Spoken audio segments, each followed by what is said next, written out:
There are moments in life when silence feels like betrayal. For me, this is one of them. After 25 years in humanitarian mine action, and 17 of them spent walking the soil of every Cambodian province, I feel compelled to speak. Cambodia is not where I was born, but it is the country I love. It is where I have built my life, where I have found purpose, and where I have proudly been granted citizenship. For me, Cambodia is more than a home. It is a cause I have dedicated my life to protecting its people from the deadly legacy of war. So when I see cluster munitions being used against this peaceful land, I cannot remain quiet.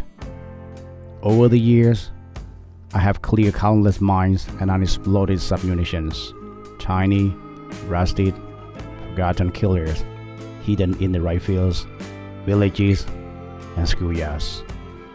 I still remember the day we had to shut down an entire school because dozens of explosives were found buried just meters from where children played.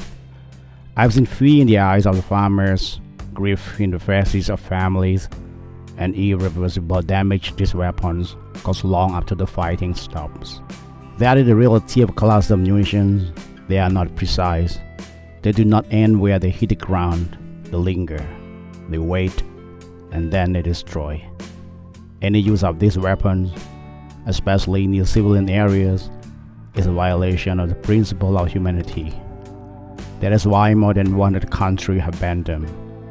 And that is why we are witnessing today is not only unacceptable, it is unconscionable.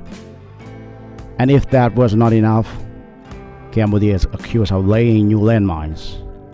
As someone who spent decades working to remove mines, not lay them, I find this accusation both false and offensive. Cambodia is a country still healing from the millions of mines left behind by war.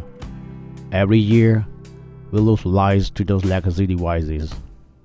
The idea that Cambodia would knowingly add to the suffering is not only illogical, it contradicts everything this country has stood for over the past 3 decades. Cambodia is a proud signatory to the Mine Ban Treaty. We have destroyed our stockpiles, we have welcomed international monitoring, and most importantly, we have turned our national trauma into mission of peace. I've been part of that mission. I've seen the transformation.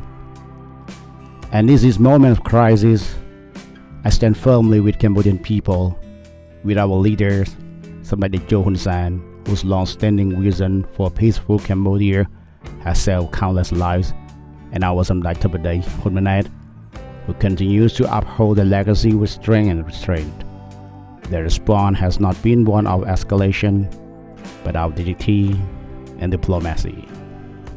I share this now not as a politician, not as a representative of any organization, but as a technical expert who has spent the horrors of these weapons up close. And as a